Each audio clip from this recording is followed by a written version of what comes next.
इंदौर की निक्की यादव का अभी तक कोई सुराग ही नहीं लग रहा है। पुलिस ढूंढ ढूंढ के परेशान है, एक एक सीसीटीवी खंगाले चाह रहे हैं, घर वालों का रो रो कर बुरा हाल है। करे तो करे क्या, आज 9 दिन बीत चुके हैं। 21 तारीख को वो घर से निकली थी और आज भी उसकी गुत्थी नहीं सुलझी है। दरअसल ये मामला है 21 तारीख रविवार का। निक्की यादव जो कि नीट यूजी की स्टूडेंट है, 21 जून रविवार के दिन जो नीट परीक्षा थी उसमें उसने भागीदारी ली थी और वो एग्ज़ाम देने के लिए अपने घर से महू एग्ज़ाम सेंटर जो महू में उसका था वहाँ पर एग्ज़ाम देने गई थी। और निक्की यादव का जो घर है वो British park Dabli Singapore township, उसमें निक्की यादव का घर है और वो महू में परीक्षा देने गई थी। परीक्षा देने के बाद जैसे ही वो परीक्षा केंद्र से बाहर आई तो निक्की यादव का फ़ोन बंद हो चुका था, उसका फ़ोन स्विच ऑफ था। तो उसने अपने एक मित्र के फ़ोन से अपनी माँ को फ़ोन लगाया और मम्मी को बताया कि मम्मी मेरा जो फ़ोन है वो बंद हो चुका है, स्विच ऑफ हो चुका है और मैं घर आ रही हूँ। ऐसा कहकर उसने फ़ोन रख दिया। निक्की करीबन 7:30 बजे भंवरकुआं के करीब अपनी बहन रूबी यादव से भी मिली। तो रूबी ने निक्की को कहा कैसा रहा तुम्हारा एग्ज़ाम? तो एग्ज़ाम बढ़िया गया। निक्की ने बोला बढ़िया, सब ठीक था। यह आखिरी मुलाकात थी रूबी और निक्की की। इसके बाद रूबी अपने काम में चली जाती है, निक्की आगे की ओर निकल जाती है और इसके बाद निक्की का कोई अता पता नहीं होता। यानी आखिरी बार भंवरकुआं पे निक्की आई थी, इसके बाद निक्की मिलती ही नहीं है। घर वाले परेशान है, हैरान है, इससे पूछ रहे हैं, उससे पूछ रहे हैं, इसको फ़ोन लगा रहे हैं, इसको फ़ोन लगा, मतलब बुरी तरह से परेशान हो गए। करें तो करें क्या? आखिरकार उन्होंने पुलिस की सहायता ली। उन्होंने पुलिस में रिपोर्ट दर्ज कराई कि हमारी जो निक्की यादव बेटी है 20 साल की, वो मिल नहीं रही है। वो परीक्षा देने गई थी नीट की महू, वहाँ से आई और भंवरकुआं से ऐसी गायब हुई कि अभी तक वो कोई अता पता नहीं है। अब पुलिस ने मामले को संज्ञान में ले लिया और पुलिस कार्रवाई करने लगी, अपना काम पुलिस कर रही है। फिर एक और खबर निकल कर आती है 22 जून को खरगोन के करही थाना क्षेत्र के पीटामली गाँव में, जहाँ नर्मदा नदी के किनारे एक 20 साल की बच्ची का शव मिला है।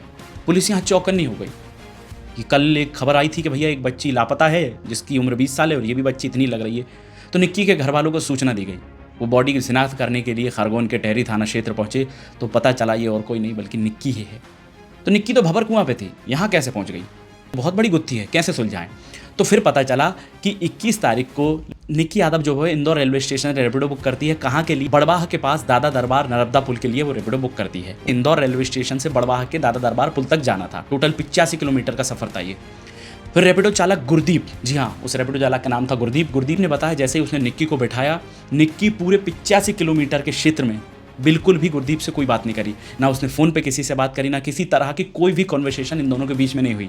हाँ, 100 रुपये गुरदीप को दिया, आधे रास्ते में पानी की एक बोतल मंगाई, गुरदीप ने पानी की बोतल ला के दी। इसके बाद पानी पिया और फिर से अपनी कोई किताब पढ़ने लगी। ऐसा रैपिडो चालक गुरदीप ने पुलिस को बताया।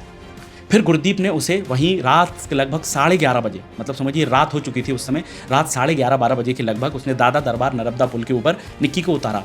और गुरदीप ने निक्की से ये भी पूछा अगर आपको कोई परेशानी ना हो तो मैं आपको आपकी लोकेशन तक छोड़ देता हूँ, आपको कहाँ जाना है? तो निक्की ने मना कर दिया। निक्की ने फिर अपनी जेब से पैसे निकाले और टोटल किराया 1650 रुपये हो रहा था 85 किलोमीटर का। तो निक्की ने गुरदीप को जो है 2000 रुपये दिए। तो गुरदीप ने कहा मेरे पास छुट्टे नहीं है। तो निक्की ने कहा कि कोई बात नहीं भाई साहब, भैया आप एक काम करो, बाकी जो पैसे हैं उससे आप डिनर कर लेना, खाना खा लेना। इतना कहकर निक्की आगे बढ़ जाती है और रैपिडो चालक गुरदीप अपनी गाड़ी लेकर वापस हो जाता है।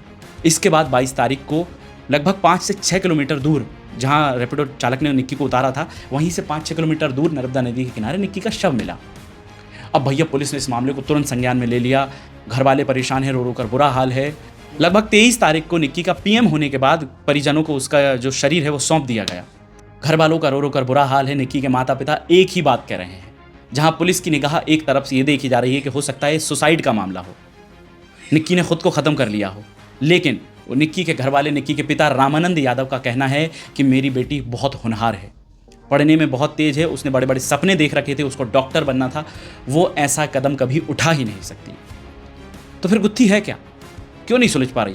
पुलिस इंदौर रेलवे स्टेशन से लेकर दादा दरबारपुर जो कि बड़वाह के पास है, वहाँ के पूरे सीसीटीवी खंगाल रही है, सब चेक कर रहे हैं, हर एक जांच की जा रही है। और गुरदीप जो रैपिडो चालक है उसकी भी कॉल डिटेल निकाली जा रही है, निक्की की भी कॉल डिटेल निकाली जा रही है। निक्की की माँ का कहना है कि फ़ोन तो बंद था, फिर अचानक से 10-11 बजे फ़ोन कैसे चालू हो गया?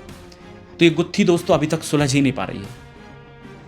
निक्की के घर वाले न्याय के लिए प्रतीक्षा कर रहे हैं और हमें पूरा भरोसा है हमारे प्रशासन पे, हमारी पुलिस व्यवस्था पे, क्योंकि पुलिस लगातार इस मामले को संज्ञान में लेकर हर एक छोटी से छोटी जांच में जुटी हुई है। निक्की यादव को ब्रिज पे उतारा गया तो कैसे वो 5 किलोमीटर दूर चली गई और कैसे नर्मदा नदी के किनारे उसका शव बरामद हुआ? बहुत सारे सवाल कटघरे में खड़े हुए हैं, इनका जवाब आना अभी बाकी है दोस्तों। हर एक पहलू निकल के आना है। निक्की को किसने मारा या निक्की ने सुसाइड किया, इस बात पर भी बहस छिड़ी हुई है।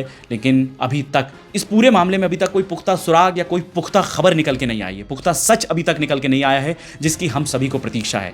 हम सभी चाहते हैं निक्की को न्याय मिले और अगर निक्की ने सुसाइड नहीं किया और जिसने भी निक्की के साथ ऐसा किया है उसको कड़ी से कड़ी सज़ा मिलनी चाहिए। दोस्तों, आपने इस पूरी खबर को सुना, आपके मन में कौन कौन से सवाल चल रहे हैं या आपकी कौन सी राय है इस खबर को लेके, मुझे कमेंट करके ज़रूर बताइएगा। बाकी अपना प्यार यूं ही दिखाइए। देखते रहे रवि की बकबक। नमस्कार।